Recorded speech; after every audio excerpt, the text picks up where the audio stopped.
이것도 보신 분 있을지 모르겠는데 아이언맨처럼 한번 하늘을 날아보겠다라는 생각을 해보신 분 많이 계실 겁니다. 그리고 뭐 예전에 개인용 이동 비행기, 소형 비행기 뭐 이런 것들이 많이 있었어요. 근데 정말 아이언맨 같은 형태로 날아갑니다. 네, 제트 엔진을 이용해서 지금 날아가는 거고요. 지금 조난당한 사람을 구하러 가는 건데요.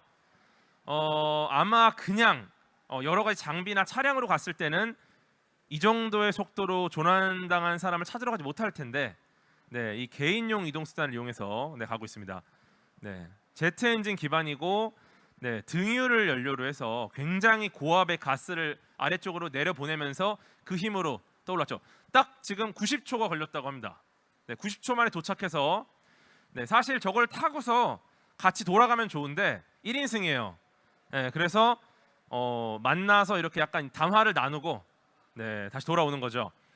아마 계신 분들 그래도 마음의 위안을 얻고 위치를 알았으니까 구조가 간단해지는 겁니다. 이런 것들이 좀 개발이 되고 있다. 영화 속, 그리고 물 위에서도 저렇게 날죠. 이 제트 엔진을 이용하기 때문에 뭐 물이건 땅이건 상관없어요. 그리고 이 군사 작전, 와, 영화에서만 보던 군사 작전을 저 제트 엔진의 소형 이동 수단을 타고 가는 겁니다.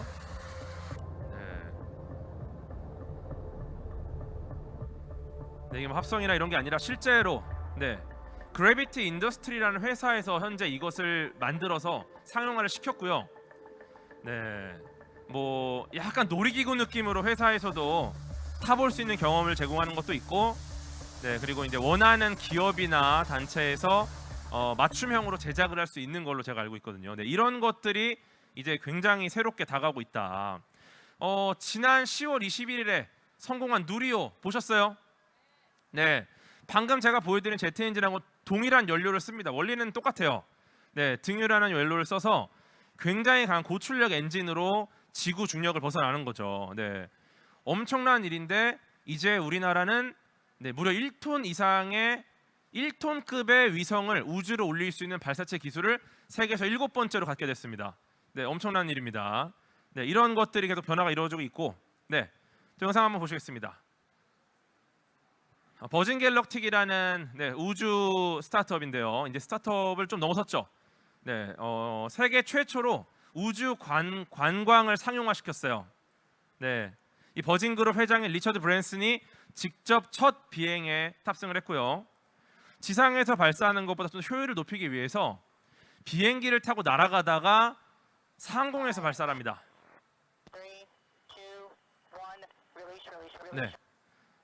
일단 하늘에서 발사되면 훨씬 유리한 점이 많아요. 그래서 하늘에서 발사를 했고요. 실제로 이렇게 비슷하게 이 하늘에서 발사하는 발사체들이 좀 있습니다. 페가수스라든지. 어쨌거나 버진 갤럭틱의 우주선이 하늘에서 발사가 됐고요. 우리 카르만 라인이라고 우리가 우주와 지구를 구분하는 기준점이 있어요. 그 기준점 근처까지 갔다가 내려옵니다. 물론 시간은 굉장히 짧습니다. 굉장히 짧은 시간 동안 우주에 가서 저중력 체험을 하다가 지구로 돌아오지만 그 짧은 시간조차도 이들에게는 엄청난 우주 관광이었다. 신나 있는 분, 신나 있는 할아버지가 바로 리처드 브랜슨입니다.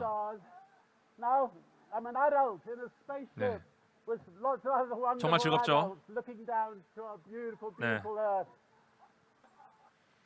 너무 아름답고 보이는 곳들이 정말 대단하고 창문이 약간 작아요. 그래서 후발주자로 나온 이 관광 상품들, 창문이 조금 크다는 걸 강조하는 뭐 기업들도 있고요. 창문은 좀 작지만 안전하게 관광을 마치고 지구로 귀환합니다. 뭐 비슷한 기업들이 많이 있습니다.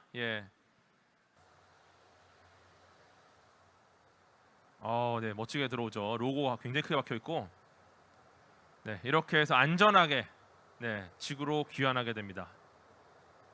이런 그 과거 이정문 화백이 그림으로 그렸던 우주 관광, 달나라 수학 여행이 현실이 될 수도 있겠다. 물론 달까지 가는 건 또 다른 문제입니다. 굉장히 어려운 일이고요. 하지만 이렇게 차근차근 진행을 해나가고 있다라는 거죠.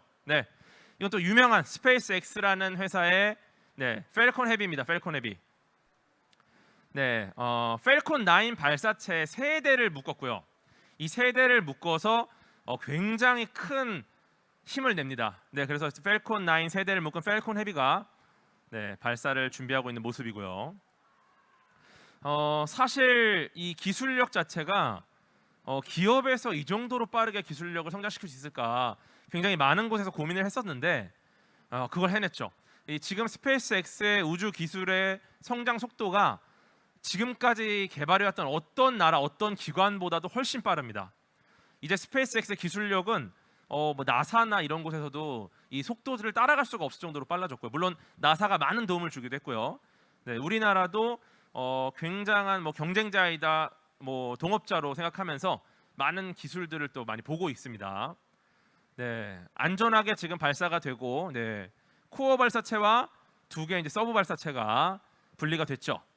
네, 중요한 거는 이 발사체 위성을 우주에 올리는 것보다도 이 발사체에 대한 겁니다. 네, 지금 보이는 차량은 테슬라 차량이고요. 네, 일론 머스크가 소유하고 있던 로드스타라는 차량입니다.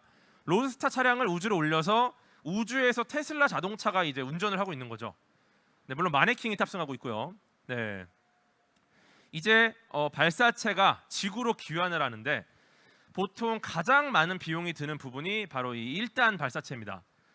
이걸 재활용을 할 수 있으면 어떨까라는 아이디어에서 뭐 우주왕복선 같은 게 나왔었는데 우주왕복선은 재활용을 할 수 있으나 다시 원래대로 살리는데 수작업으로 굉장히 많은 인력과 돈이 들어가서 결국은 새로 만드는 것보다 비싼 결과가 나왔죠. 그런데 지금 스페이스X의 펠콘 헤비의 발사체가 돌아오는 겁니다. 두 대의 서브 발사체가 정확하게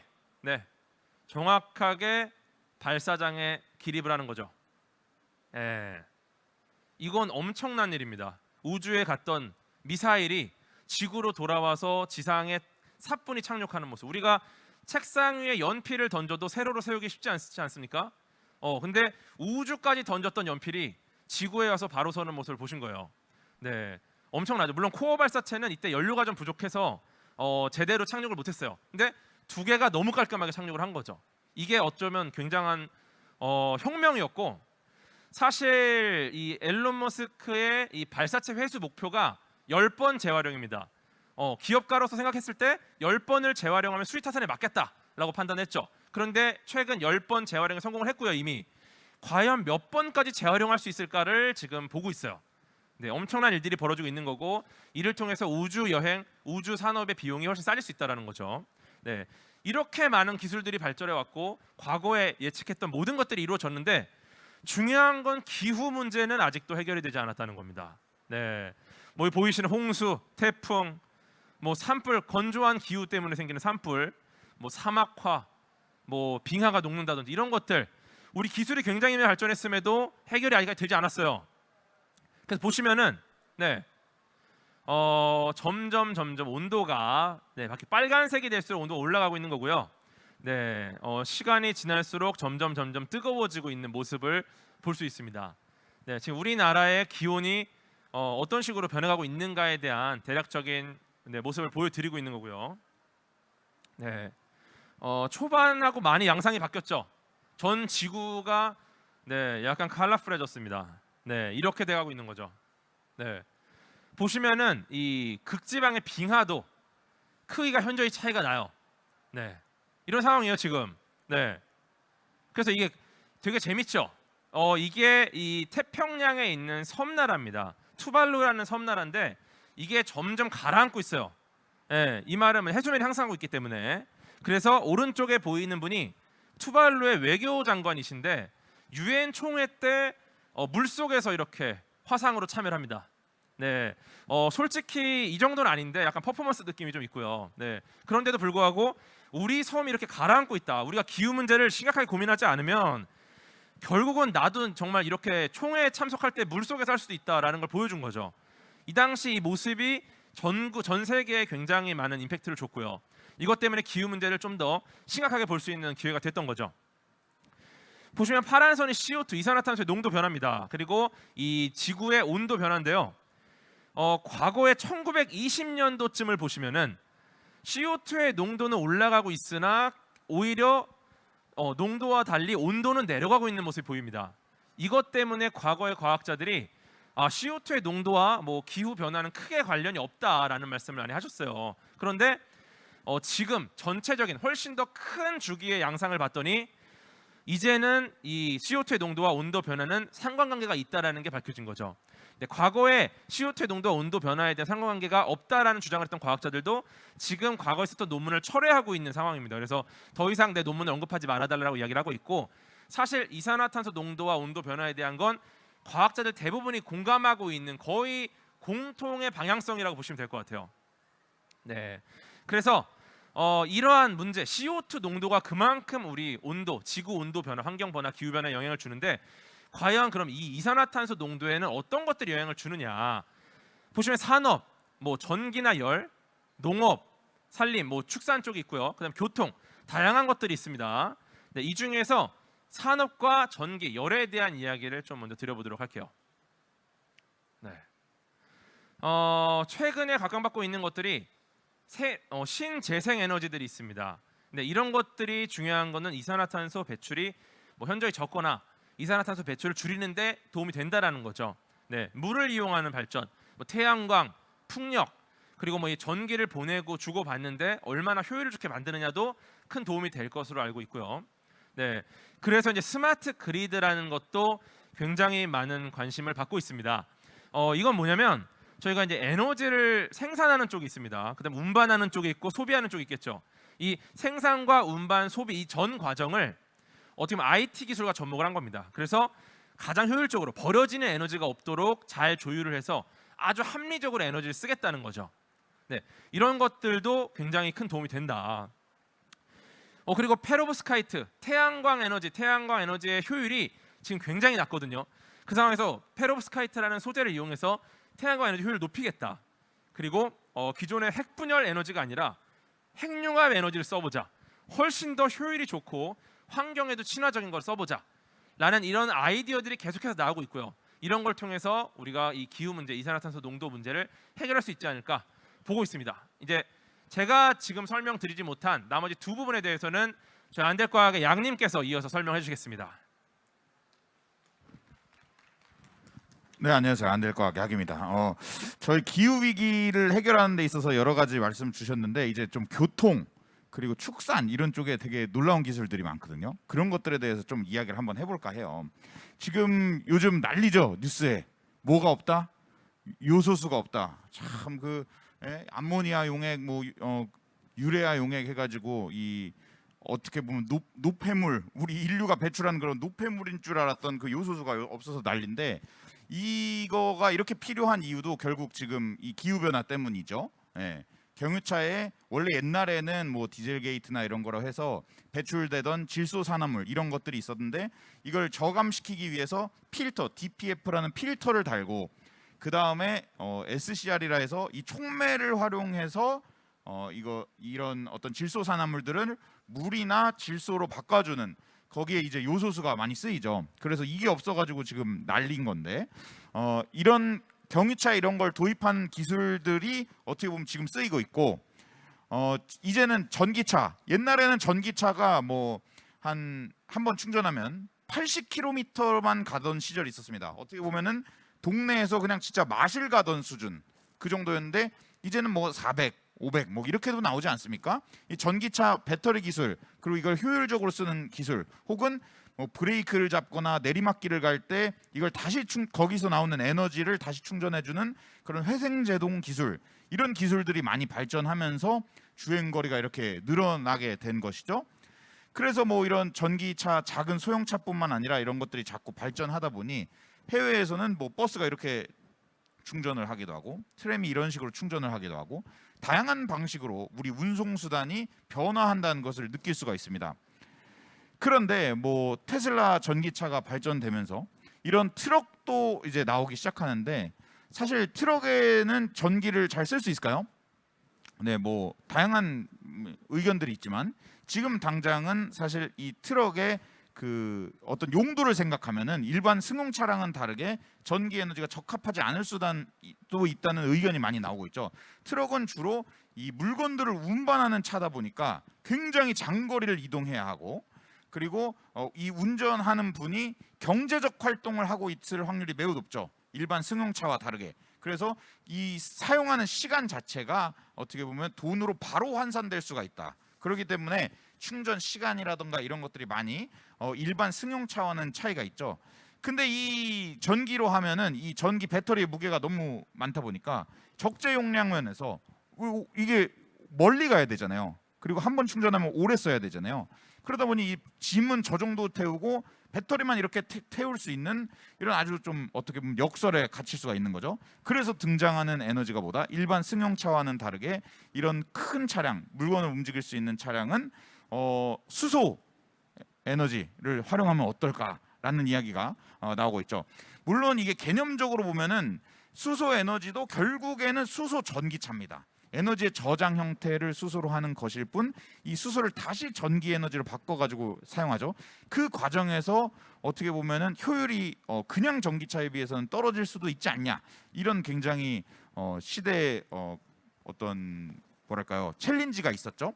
저희가 불과 2년 전에 안될과학 그 유튜브에 수소 에너지 영상을 올렸었어요. 2019년에. 그때 그렇게 욕을 많이 먹었습니다.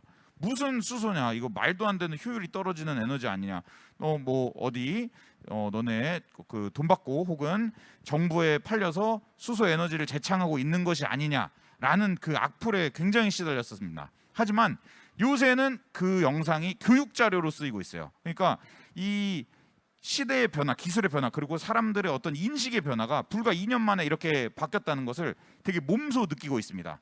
앞으로 이 세월이 지나면 더 어떻게 바뀔지 참 기대가 되는 바죠. 이 수소 에너지에 대해서 기대해 볼 이유가 이겁니다. 그 어떤 무게당 에너지를 가지고 있는 양이 리튬 이온은 굉장히 한계가 있다는 거죠. 이 가장 오른쪽에 가장 큰 곳은 이건 핵폭탄입니다. 무게당 에너지 엄청나죠. 이것을 우리가 뭐 안전의 이유로 사용할 수는 없으니까 휘발유도 리튬 이온에 비해서는 굉장히 많기 때문에 어떻게 보면은 그 적은 용량으로, 그리고 충전 속도도 그래서 빠르죠. 그런 이점을 여전히 가지고 있죠. 그거에 반면 수소는 이렇게 그람당 무게당 에너지를 많이 갖고 있기 때문에 에너지 저장 형태로서 굉장히 적합하다. 특히 이런 거대한 그 짐을 운반하는 애는 무게가 생명이기 때문에 가장 적합하다고 할 수 있습니다. 그래서 어떻게 보면 현대기아차의 현대차 그룹에서도 이런 엑시언트라고 해가지고 연료 전지를 이용한 그런 대형 수송차를 이 수소 에너지를 이용해서 만들고 있는 거죠. 근데 이 수소 에너지의 문제가 이겁니다. 충전소죠. 수소 충전소를 주변에서 보신 적 있습니까? 거의 보기 힘들죠. 사실 저 차를 탄다 해도 정말 수소 충전을 하기라는 쉽지 않은 일입니다. 지금 상태로는요. 유럽뿐만 아니라 뭐 일본에서도, 일본이 굉장히 수소 에너지를 잘 활용하는 나라로 유명한데, 일본에서도 이런 게 있지만 아직 이게 많이 부족하다. 우리나라에도 이렇게 있습니다. 국회 수소 충전소. 보여주시는 거죠. 이제 이게 될 거다, 우리 가는 거다, 이렇게 보여주시는 건데 이게 엄청 실용화되어 있지는 않다. 그래도 내년에는 지금 2019년에 비해 제가 그 욕먹는 영상을 올릴 때 총 16개소 이랬거든요. 욕먹을 만하죠 사실. 근데 2년 후, 이제 3년 후쯤, 내년이죠, 310개소 정도가 구축된다 합니다. 그래도 여전히 사실 적어요. 지금 일반 주유소가 12,000개, LPG가 2,000개 정도, LPG 충전소가 여전히 적지만 과거 대비 이렇게 빨리 성장을 했고 인프라들이 지금 갖춰지고 있다. 더군다나 이 민간에서 막 무슨 수많은 대기업들이 뭐 수소 경제 얼라이언스 이런 걸 맺고 이 수소 에너지를 더 이렇게 발전시키기 위해 힘을 모으고 있지 않습니까?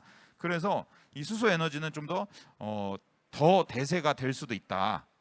사실 일본에서는 이 수소 에너지를 가정용 전기 어떤 에너지 저장 시스템으로 많이 활용을 하고 있어요. 놀랍죠.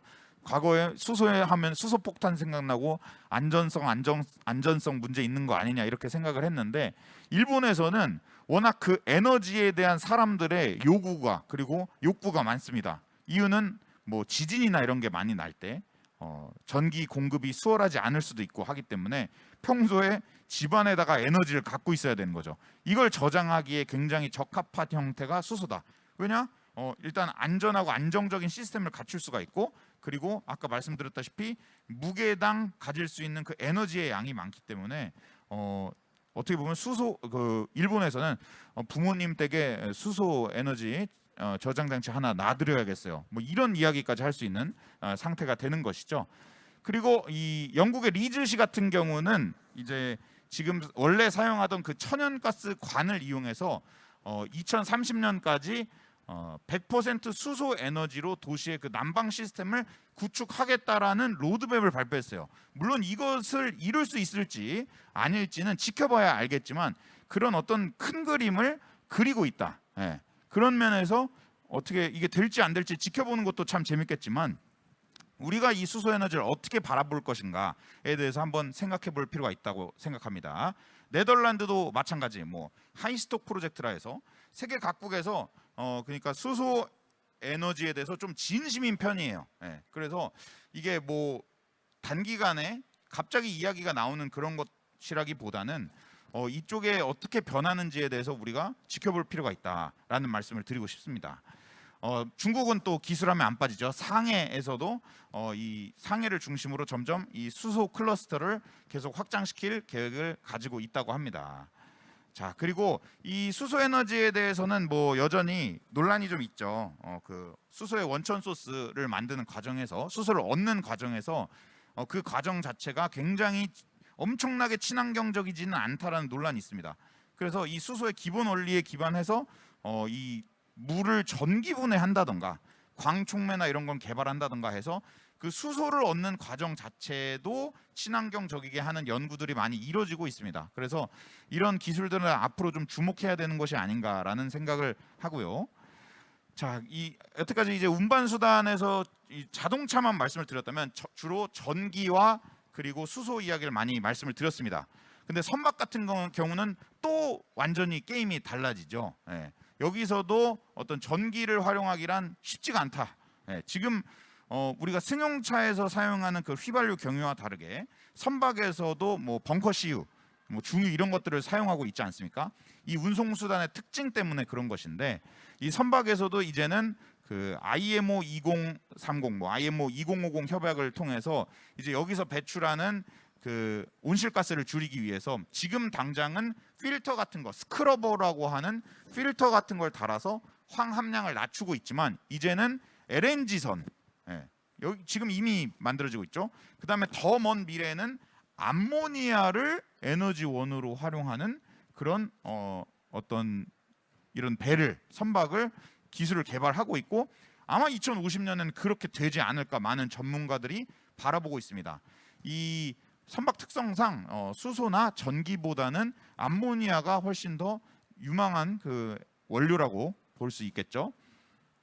자, 그래서 온실가스에 대해서 이제 산업, 뭐 운송, 전기 뭐 이런 것들 봤는데 이제 농업 분야에 대해서 좀 볼까 해요.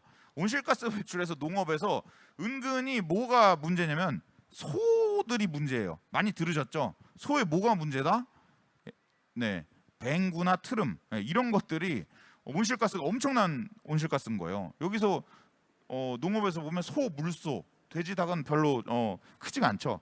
그래서 어떤 연구, 소가 끼는 이 메탄가스가 이 정도나 크다고 합니다.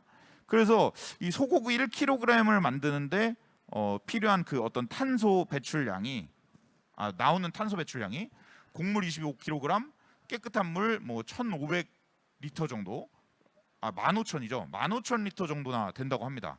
이렇게 소고기가 귀한 것이다. 예, 기후변화 입장에서 귀한 것이다. 그래서 어떤 것들을 개발하고 있다? 대체육들을 많이 개발하고 있습니다. 대체육.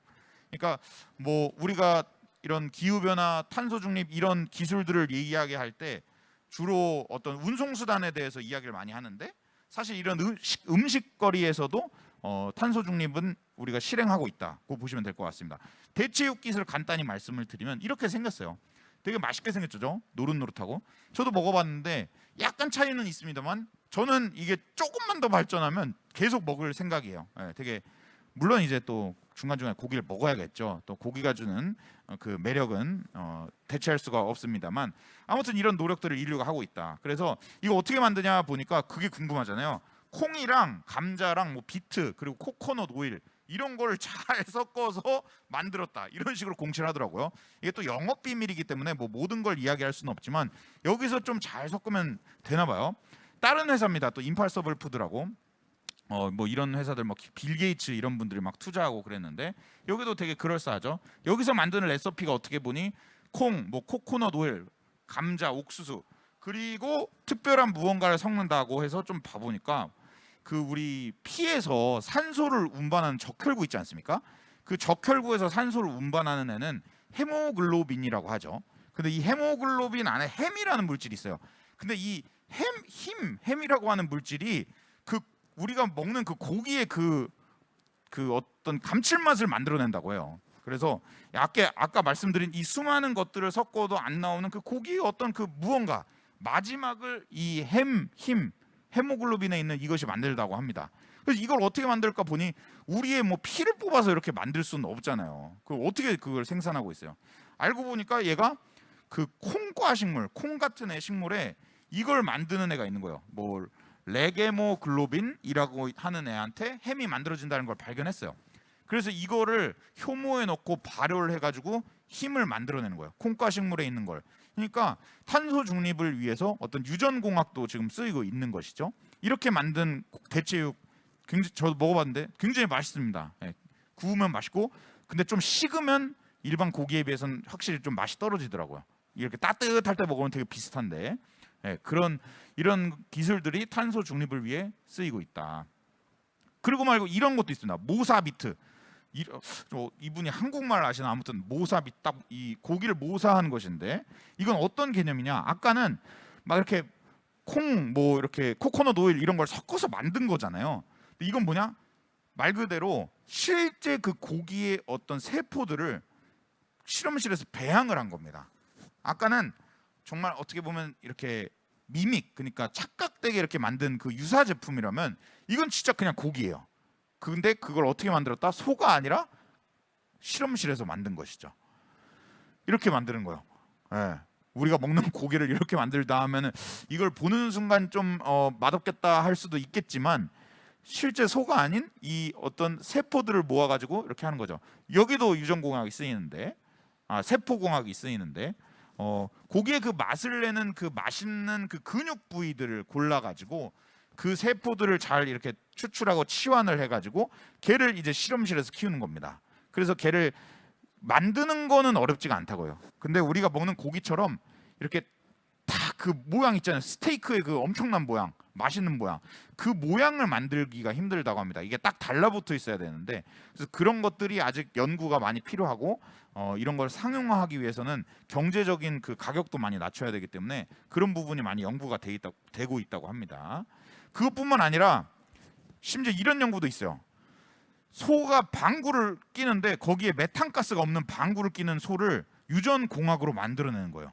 유전자 가위를 통해서 소의 트름이나 방구에 이제 메탄가스가 없는 거죠. 그러니까 얘 방구는 좀 스윗한 방구가 되는 거죠. 예, 탄소 중립 방구. 예. 그래서 이런 소를 유전공학으로 이미 많이 만들고 있다. 근데 이게 아무래도 이런 소를 만든다 하면 여기에서 나오는 우유에 대한 어떤 문제, 고기에 대한 문제를 사람들이 많이 이야기할 수가 있기 때문에 아직 그 탄소 중립 방구는 좀 시간이 걸리지 않을까 이런 생각을 해봅니다. 자, 그래서 이제 저희가 말씀드린 그 기술들 어떻게 보면 농업 분야 그리고 운송 분야를 얘기했으면 이제 마지막으로 완전히 새로운 기술들에 대해서 다시 한번 궤도님을 모시고 이야기를 하고 저희 강연을 마무리하도록 하겠습니다. 궤도님 박수로 맞이해 주세요. 예, 다시 돌아왔습니다. 지금 굉장히 좋은 아이디어들이 많이 나왔는데 사실 근본적인 문제가 있어요. 이산화탄소를 없애야 돼. 네, 이산화탄소를 없애야 됩니다. 지금 그 부분을 과학자들이 고민을 많이 하고 있고요. 과거에는 이산화탄소를 이렇게 잡아다가 묶어두자, 어디다가 좀 묶어놓자, 붙여놓자, 뭐 이런 것들이 많이 있었습니다. 그런데 사실 뭐 크게 효과가 없다 보니까 현실화가 잘 안 됐었는데 지금 앞에 보이시는 게 이산화탄소를 포집하는 장치입니다. 네, 이게 클라이먹스라는 회사에서 개발을 했는데요. 뭐 보시면은 뭐 이렇게 생겼어요. 네, 그래서 이산화탄소가 포집이 돼서 과연 이게 뭐 어떻게 될까? 과거랑 뭐가 다를까? 이런 좀 생각을 해볼 수 있는데, 네, 원리가 이렇습니다. 그냥 평범한 평범한 대기가 있어요. 평범한 대기가 저기로 들어가겠죠. 네, 들어가서 이제 이산화탄소가 제거된 대기로 다시 나오는 겁니다. 그러면 여기서 빼낸 이산화탄소는 어디로 가느냐? 이게 이산화탄소를 저기 이 안을 거치면은 이 장비를 거치면 쫙 나가서 이산화탄소 모이고 붙어 있다가 다시 고온을 가하면은 빠져나와요. 이것을 고온을 가해서 압축해서 다른 곳으로 보내는 건데 뭐 지금 보이는 것처럼 식물이 광합성할 때 이산화탄소 쓰잖아요. 뭐 이런 1차원적인 것도 있지만 굉장히 많은 곳에 쓸 수 있는 겁니다. 이산화탄소를 모아서 우리가 뭐 여러분 좋아하시는 탄산음료, 탄산음료로 보내면은 탄산음료에 들어간 이산화탄소가 저기서 우리가 없앤 이산화탄소가 되는 거고요. 네, 근데 이것도 조금 뭐 그냥 그럴 수 있을 것 같잖아요. 네, 현무암이라는 암석이 있어요. 현무암이라는 암석에다가 이산화탄소를 가하면은 탄산염이라는 광물로 바뀝니다. 네, 즉 이산화탄소를 고체화시켜서 광물로 만들 수가 있다는 거예요. 네, 그 실제 이산화탄소가 녹아 있는 탄산염 광물이 만들어낸 자연의 경관들이 굉장히 멋있는 게 많거든요. 네, 그래서 이 이산화탄소를 모아서 현무암을 통해 탄산염을 만드는 것도 연구를 하고 있고, 네, 근데 또 이런 고민이 들 수 있습니다. 그래, 뭐 이산화탄소 대기 중에 이산화탄소를 없앨 수 있어. 그런데 결국 이 장비를 돌리는데도 에너지가 들잖아요. 그럼 이 장비에 들어가면 뭐 원료들이 결국은 에너지를 쓰고 그 과정에서 또 이산화탄소 나오지 않겠습니까? 네, 그래서 이 클라이먹스에서 밝힌 게 만약에 100의 이산화탄소를 포집을 하잖아요. 그러면 그 중에 여기서 재방출되는 이산화탄소가 10입니다. 10. 효율이 10%인 거예요. 그러면 실제로는 90의 이산화탄소가 사라질 수 있다라는 거죠. 그리고 이제 이 장비를 아이슬란드에 지금 설치를 했어요. 아이슬란드에 연간 500톤의 이산화탄소를 포집할 수 있는 장비 8대를 설치했습니다. 네, 그리고 굉장히 좋은 건 아이슬란드에 설치한 이유가 지열 발전을 이용해요. 에너지를. 화석연료를 쓰지 않고 지열을 이용해서 이 장비를 돌리고 이 500톤의 이산화탄소를 포집할 수 있는 장비 8대가 들어가 있음으로써 연간 거의 4,000톤에 해당하는 이산화탄소를 포집할 수 있다라는 거죠. 네, 신재생 에너지를 써서 이산화탄소를 없애는 방법이라서 네, 굉장히 좋은 방법 중에 하나가 아닐까라는 생각을 합니다. 네, 이런 식으로 설치가 돼요. 네, 이 우측 상단에 있는 사진이 아이슬란드에 설치된 이 포집 장치인데 지금 뭐 대단해요. 이 형태 자체도 아이슬란드의 경관을 해치지 않게 칼라도 약간 우드 스타일로 했다. 뭐 이렇게 밝히는데 뭐 경관을 조금 해칠 것 같긴 하죠. 네, 그런데 굉장히 그래도 너무 이상하지 않은 형태로 이런 포집 장치를 만들어서 이산화탄소를 광물로 만들어내는 작업을 지금 하고 있습니다. 네. 그래도 이거 굉장히 좋은 아이디어 중에 하나인데 사실 모르겠어요. 이것은 실제로 실현이 아직 되진 않고 실험실 레벨에서만 확인을 한 겁니다. 하버드 대학교에서 상공에 열기구를 띄워서 열기구가 성층권에다가 탄산칼슘, 미세한 탄산칼슘을 뿌리는 겁니다. 이게 실제로 과거에 화산이 폭발했을 때 뭐 화산재나 이런 걸 통해서 태양빛이 차단된 적이 있어요. 그걸 통해서 한 지구의 온도가 0.5도가 순간적으로 낮아졌거든요. 이 말은 뭐냐면 상공 성층권에다가 탄산칼슘 자체가 태양빛을 반사를 잘 시켜요. 그러면 상공에 깔린 미세한 탄산칼슘 입자가 들어오는 태양빛을 반사시켜서 태양 에너지 자체를 원천 차단하는 거죠. 그러면 지구가 뜨거워지는데 조금 부담을 덜 수 있지 않을까라는 아이디어인데 이거는 실현이 아직 안 된 게 하버드 대학교에서 아이디어를 냈는데 실제 실험을 하는 과정에서 환경단체들과 과학자들이 아직 고민을 많이 하고 있습니다. 네, 일단 첫째로 이 성층권에 뿌린 탄산칼슘 미세 입자들 이것들이 과연 인체에 유해한가라는 생각이 있어요. 만약에 이걸 인간이 흡입하게 되면은 또 어떤 문제가 발생할지 모른다라는 거죠. 네, 미세한 탄산칼슘 입자. 그리고 과연 지구를 덮는 게 정말 근원적인 해결법이 될 것인가? 왜냐하면 결국 이 입자들이 사라지면 태양빛은 들어올 겁니다. 그렇죠? 그러면 결국 또 뿌려야 돼요. 이걸 어떤 과학자가 비유하기를 이것은 마치 마약을 복용하는 것 같다. 네, 우리가 한 번 마약을 복용해서 뭔가 이 위기를 극복하더라고 해도 다시 또 위기가 오면 마약을 먹는 거 외에는 답이 없는 상황이 되는 거라는 거죠. 즉 이거는 온난화를 잠깐 멈출 수는 있겠지만 지속적으로 계속 해줘야 되는 거고 그게 과연 지구, 환경 전체에 어떤 영향을 줄지 아직 모른다라는 겁니다. 네, 그러한 측면 때문에 아직 보류되고 있으나 이건 역시 진지하게 고민을 하다 보면 또 좋은 해결책이 나올 수 있을 거라고 생각을 하고요. 네. 네. 영국의 경제학자 멜서스라는 분이 이런 말씀하셨어요. 이게 1798년도에 쓴 책에 나온 내용인데 현재 인구가 정말 기하급수적으로 증가하고 있다. 그런데 인간의 증가하는 속도에 비해서 인간이 소비하는 재화들이 증가하는 속도가 따라갈 수 없을 거라는 거예요. 그럼 뭐냐? 결국 우리는 먹을 게 없고 입을 게 없어서 죽을 것이다. 결국 인류 자체가 굉장히 큰 위기에 봉착할 수 있을 것이다 라는 말을 하셨죠. 네. 지금 어떻습니까 여러분? 먹을 게 없나요? 먹을 거 있죠? 네. 이 당시에 이 멜서스라는 경제학자는 그렇게 말을 했지만 이분이 관과한 게 있습니다. 바로 과학기술의 더욱더 기하급수적인 발전이죠. 네. 인구가 정말 빠르게 늘어나고 있다고 해서 우리는 먹을 게 없을 거라고 예측을 했는데 인구의 증가 속도보다 과학기술은 더 빠르게 발전했습니다. 네, 그래서 우리 지금 뭐 못 먹고 못 입는 사람이 거의 없습니다. 네, 이것은 결국 인구의 증가 속도를 과학기술이 어느 정도 보완하고 있다라고 볼 수 있을 거고요. 네, 하드디스크, 뭐 메모리 누구나 640kB면 충분하다.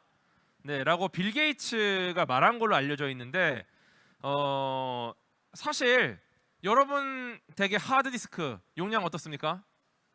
네, 640kB의 하드를 갖고 있는 컴퓨터는 없죠. 네, 핸드폰조차도 지금 뭐 기가바이트, 제 폰도 160기가거든요. 네, 그리고 하드디스크는 뭐 테라 수준으로 올라갔습니다. 근데 재미있는 건 빌 게이츠가 나는 이런 말을 한 적 없다고 공식 성상에서 한 3번인가 4번을 부인했어요. 아니 나는 이런 말을 한 적이 없는데 자꾸 사람들이 빌 게이츠의 실수, 막 빌 게이츠의 오류, 막 뭔가 망언 이런 식으로 해서 퍼진다는 거예요 이게. 그래서 본인은 절대 한 적이 없다라고 말을 했는데, 근데 재밌는 건 왜 이 말이 빌 게이츠가 한 말로 돌아다니느냐는 거죠. 네, 빌 게이츠 같은 희대의 천재이자 기업가 그리고 컴퓨터의 거의 모든 기반을 만드신 분인데 이분조차도 과학기술이 어떤 식으로 변해갈지를 예측하지 못했다라는 게 대중들한테 굉장히 큰 밈으로 작용을 하는 겁니다. 야, 빌 게이츠조차 이런 망언을 했다. 그 정도로 우리의 과학기술의 발전 속도는 우리의 예측 범위를 완전히 넘어선다라는 겁니다. 네, 그래서 지금 오늘 굉장히 많은 이야기를 했고 저희가 좀 시간이 너무 짧다 보니까 많은 이야기를 준비하면서 좀 압축해서 전달하다 보니까 충분히 이야기를 다 드리지는 못했지만 그럼에도 불구하고 과학기술은 엄청난 속도로 발전을 하고 있고요. 네, 지금 보시면은 컴퓨터 가격 보세요. 네, 뚝뚝 떨어졌죠. 네, 물론 암호화폐 때문에 그래픽 카드는 지금 많이 올랐습니다. 네, 그래픽 카드는 조금 안 좋은 걸 쓰셔야 돼요 지금 일단. 네, 그렇지 하지만 GPU 가격은 올랐으나 컴퓨터 자체의 가격이 과거와 비교해보면 뭐 우리 막 옛날에 애니악 이런 거 보세요. 막 정부가 막 이렇게 지원해서 만들어내고 사람이 뭐 일반적으로 집에 갖고 있을 수 없는 거였어요. 그런데 지금 이 집에 컴퓨터가 한 대가 없는 집이 거의 없죠. 뭐 2대 3대씩 있는 것도 많고 사실 우리 뭐 핸드폰이나 뭐 가전들에도 전부 다 이 컴퓨터에 상응하는 여러 가지 메모리나 뭐 CPU가 들어가 있으니까요. 가격이 엄청나게 떨어진다는 겁니다. 이게 과거와는 완전 달라졌다. 과학기술은 엄청나게 빠르게 발전하고 있으나 그 과학기술을 위해서 인간이 지불해야 할 대가는 굉장히 줄어들고 있다는 거죠. 이게 예전에 사이언스라는 아주 유명한 저널에 나온 내용인데 휴먼 게놈 프로젝트라고 인간의 유전자를 해석하는 겁니다. 우리 유전자 해석을 통해서 여러 가지 우리 뭐 인종에 대한 거, 남녀에 대한 거, 뭐 질병에 대한 거, 뭐 나이에 대한 거 모든 비밀을 한번 풀어보자. 인간의 유전자라는 책을 한번 사사치 들여다보자라는 프로젝트인데 지금 보시면 6명의 유전자를 분석했어요. 6명이 나온 게 여기 아가도 있고, 네, 흑형도 계시고 굉장히 다양한 인종과 나이와 뭐 다양한 성별이 지금 섞여 있죠. 이분들 이 6명이 아마도 인간을 대표할 수 있지 않을까라고 굉장히 치열하게 고민해서 뽑은 겁니다. 왜 이렇게 6명만 했느냐? 너무 비싸요. 네, 이 당시에 뭐 이런 인프라를 구축하고 들어가는 비용들을 다 하면은 거의 뭐 한 명당 1,000억? 네, 가까이 들었습니다. 유전자를 분석하는데 굉장히 많은 돈이 들었고 그렇기 때문에 신중하게 과학자들이 고민을 하고 분석된 결과를 얻기에 가장 유의미한 결과를 얻을 수 있는 분들을 모셨죠. 네. 근데 보시면은 현재 한 사람의 유전자를 분석하는 비용이 10만 원 안팎이에요. 네. 과거에 1,000억을 했던 것이 지금은 10몇만 원으로 할 수 있다라는 겁니다. 여러분이 아주 간단하게 건강 검진을 하셔도 거기에 돈을 조금 추가하면 여러분에 대한 유전자 분석 결과를 우리가 얻을 수 있다라는 거예요. 네. 이게 마치 만약 주식이었다면 1,000억짜리가 10만 원이 됐기 때문에 큰 충격에 빠질 수 있는데 우리가 내야 되는 과학 기술에 대해 내야 되는 대가인 겁니다. 엄청나게 싸진 거죠. 네, 이런 일들이 계속 벌어지고 있다라는 겁니다. 과학기술계에서는. 네, 여기 보시면은 2017년도에 울산이라는 도시에서 10,000명의 유전자를 분석해주는 10,000명 게놈 프로젝트를 했어요. 좀 어감 이상한데 울산 10,000명 게놈 프로젝트. 네, 이 한 도시에서 10,000명의 유전자를 분석해줄 수 있을 정도로 가격이 싸졌다는 거죠. 네, 이렇게 과학기술은 단순히 새로운 걸 발견하는 것뿐만 아니라 우리 생활에 정말 상용화될 수 있을 정도로 치러야 하는 대가를 낮추는 데도 도움이 주고 있다라는 겁니다. 네. 뭐 최근에 뭐 ESG 경영이라고 많은 이야기가 나오고 있습니다. 이게 과거에는 기업들이 번 돈을 가지고 이걸 통해 어떻게 사회에 환원할까 고민했었는데 이제는 기업 자체의 목표가 환경을 생각하지 않으면 돌아가지 않아야 된다는 거예요. 그래서 지금 굉장히 많은 투자사들도 기업이 ESG 경영, 이 기업이 내놓는 결과물이 환경에 좋은 영향을 주느냐 안 주느냐에 따라서 투자하느냐 마느냐를 결정하는 단계까지 왔어요. 즉 기업들이 이제는 단순히 재화를 만들어내는 것뿐만 아니라 사회에 도움이 되는 이런 기후 변화에 도움을 줄 수 있는 무언가를 밀접하게 연관지어서 해야 된다는 겁니다. 이렇게 굉장히 많은 변화가 있고요. 네, 뭐 제가 굉장히 좋아하는 SF 영화 인터스텔라, 네, 거기 나오는 이야기가 있습니다. 네, 인류는 언제나 해결해 나갈 것이다. 늘 그렇듯이. 네, 지금 기후 변화, 기후 위기에 대해서 굉장히 많은 과학자들이 고민을 하고 있고요. 사실 여러분도 동참을 지금 하고 있습니다. 여러분이 뭐 커피를 마실 때 가서 플라스틱 빨대 대신에 뭐 종이 빨대를 쓴다던가. 네, 물론 이 빨대는 플라스틱을 안 쓰는데 굿즈는 엄청나게 플라스틱으로 찍어내긴 해요. 그 회사가. 예, 어쨌거나 우리가 플라스틱을 적게 쓰고 일회용 용품을 적게 쓰고 여러분의 노력들도 일부 도움이 될 거고요. 거기에 추가로 과학자들은 결국 굉장히 많은 고민을 에너지 자체에 하고 있습니다. 우리가 결국 이 탄소 배출 뭐 여러 가지 고민을 하는 이유 자체가 어떻게 하면 적은 비용, 적은 재원으로 많은 에너지를 만들어낼까? 이 에너지가 풍부해지면 그때부터 굉장히 많은 것들이 해결될 겁니다. 결국 이것을 다시 원래대로 돌리는 데도 에너지가 들어갈 거고요. 거기 들어가는 에너지도 비용이 적어지면 우리가 충분히 많은 에너지를 환경을 다시 살리는 데 쓸 수 있을 것이고. 네. 그래서 과학자들과 여러분과 모두 동참해서 네, 이런 여러 가지 문제들, 기후 문제, 이산화탄소 배출 문제를 해결할 수 있지 않을까 라는 기대를 하면서 네, 오늘 강연 마치도록 하겠습니다. 감사합니다.